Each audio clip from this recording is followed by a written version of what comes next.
నాయక పాత్రలు అన్నీ దున్నేసాడు, అనుమానం ఏం లేదు. ఇంకా అసలు అవి పైగా మామూలుగా వెయ్యడం కాదు, అభిరుచి కొద్దీ వెయ్యడం కాదు, వేస్తే ఆయనే వెయ్యాలి, ఇంకెవడూ పనికిరాడన్నంత ఇదిగా వేశాడు మహానుభావుడు నిజంగా.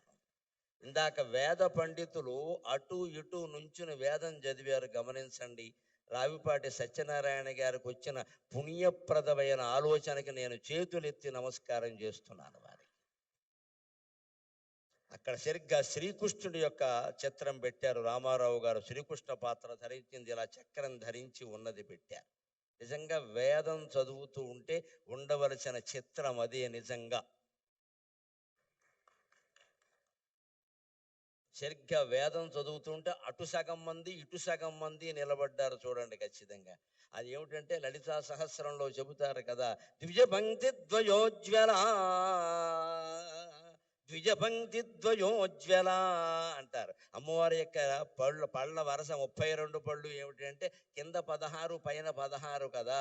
అలాగ వేదం చదివేటువంటి పండితులు అటు 16 మంది ఇటు 16 మంది నిలబడి వేదం చదివినట్టుగా నీకుండే 32 పళ్ళు ప్రకాశిస్తున్నాయమ్మా అని ద్విజపంక్తి ద్వయోజ్వల అని చెబుతారు లలితా సహస్రంలో.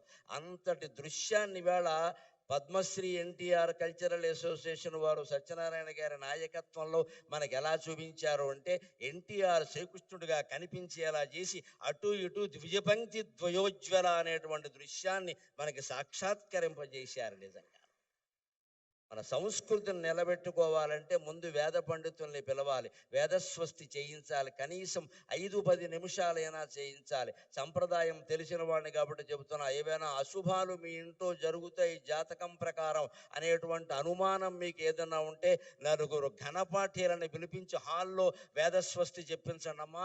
అశుభం జరగనే జరగదు, అశుభం జరగనే జరగదు, అన్నీ శుభాలే జరుగుతాయి. వేదం అంత గొప్పది. వేళ దాంతో మనం సభని ప్రారంభించుకున్నాం. ఆ వేదానికి మూలమైన, వేదంతో ప్రారంభమైన శాస్త్రాలు, కావ్యాలు, పురాణాల్లో ఉండే పాత్రలన్నీ అవలోడనం చేసుకుని ఆ మహానుభావుడు పౌరాణిక పాత్రలను నటించాడు. తత్వవేత్తల పాత్రలు, పోతులూరి వీరబ్రహ్మేంద్ర స్వామి గారి పాత్ర ఎలా నటించాడు, నా భూతో నా భవిష్యతి, మరొకడు చెయ్యలేడు అన్నట్టుగానే నటించాడు ఆయన. గౌతమ బుద్ధుడు లాంటి పాత్రలన్నీ వేశాడు. రామకృష్ణ పరమ వివేకానందుడు లాంటి పాత్రలన్నీ వేశాడు. అలాగే ఇక జానపదం ఆయన్ని, కాంతారావు గారిని చెప్పుకున్నాకే ఎవరినైనా చెప్పుకోవాలి. ఆ రోజుల్లో మేము అభిమానులుగా ఊరేగే సందర్భాల్లో ఏ మాట వచ్చినా చెక్కడో వదలడో, కదలడో వదలడో, చెక్కడో దొరకడో, ఇదే గొడవ. అన్ని ఆయన సినిమాలే, మా భాష నిండా ఆ సినిమాలే. ఖచ్చితంగా చెక్కడు, దొరకడు, కదలడు, వదలడు, అన్నీ గులీబకావళి కథ, అన్నీ ఇంకా మొత్తం జానపద చిత్రాలు, రాజులకు సంబంధించిన చిత్రాలన్నింటిలోనూ ఆయనే మహారాజుగా, సేవకుడు దగ్గర నుంచి మహారాజు వరకు అన్ని పాత్రలు వేశారు. సంఘశ్రేష్ఠ సాంఘిక పాత్రల్లో కూడా తక్కువ తినలేదండి ఆయన. చిరంజీవులలో ఆయన పాత్ర ఎటువంటిది, నిజంగా ఆ గుడ్డివాడుగా నటించడం అనేది మరొకటికి సాధ్యం అయ్యే విషయమా. ఉమ్మడి కుటుంబం, తల్లా పెళ్ళామ, కోడలు దిద్దిన కాపురం లాంటి సినిమాలు ఎటువంటివి. ఈవేళ మళ్ళీ యువతరానికి, కొత్తగా పెళ్ళైన వాళ్ళకి తల్లా పెళ్ళామ అనే సినిమా చాలా అవసరం. ఈవేళ మళ్ళీ వస్తే బాగుండు ఆ సినిమా అనిపిస్తుంది. కోడలు దిద్దిన కాపురం కూడా చాలా అవసరం. ఈవేళ కోడళ్ళు కాపురాలు దిద్దట్లేదు, కంప్యూటర్లో దిద్దుకుంటున్నారు కూర్చొని. అందుకని కోడలు దిద్ది, ఇవాళ ఉమ్మడి కుటుంబాలు లేవు, అన్నీ మడి కుటుంబాలు, దడి కుటుంబాలు, విడి కుటుంబాలే. అసలు కుటుంబం ఎక్కడుంది, పోయింది, టొంబం మిగిలింది ఇక్కడ. ఇప్పుడు అర్ధాంగులు తక్కువ, ఆర్డర్ పెట్టేవాళ్ళు ఎక్కువ. నమశివాయ నమశివాయ. అర్ధాంగం ఎందుకంటే ఆర్డర్ పెట్టడానికి, నేను ఆర్డర్ పెట్టుకుంటా, నీకేమో ఆర్డర్ పెట్టమంటా అంతే. మీకు ఇంకా గుంటూరులో కాపురాలు ఏమైనా ఉన్నాయేమో కానీ మాకు హైదరాబాద్లో కాపురాలు లేవు. హైదరాబాద్లో కాపురం చేస్తున్న దంపతులు కాదు, స్విగ్గీ జొమాటో, అది వాళ్ళే కాపురం చేస్తారు. స్విగ్గీ భార్య, జొమాటో భర్త, ఇందులో వీళ్ళకిద్దరు పిల్లలు ఉంటారు, ఒకళ్ళు పొటాటో, ఒకళ్ళు టొమాటో. మగపిల్లలు కాస్త గట్టిగా ఉంటారు కాబట్టి పొటాటో, ఆడపిల్లలు మెత్తగా ఉంటారు కాబట్టి టొమాటో. స్విగ్గీ జొమాటోలు కాపురం చేస్తున్నాయి కానీ పిల్లలు ఎవరు కాపురాలు చేయట్లేదని హైదరాబాద్లో ప్రతిరోజు ఆర్డర్ పెట్టడమే.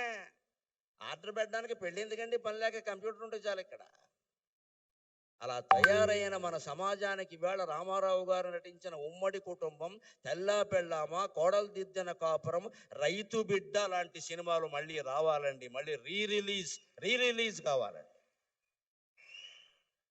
రైతు బిడ్డ సినిమా ఇప్పుడు మళ్ళీ విడుదలైతే ఆయన నాగలి పట్టుకుని భుజం మీద ఉన్న దృశ్యం చూస్తే మళ్ళీ గుంటూరు జిల్లా నుంచి అమెరికా వెళ్ళిన వాళ్ళందరూ వచ్చి వ్యవసాయం చేస్తారండి.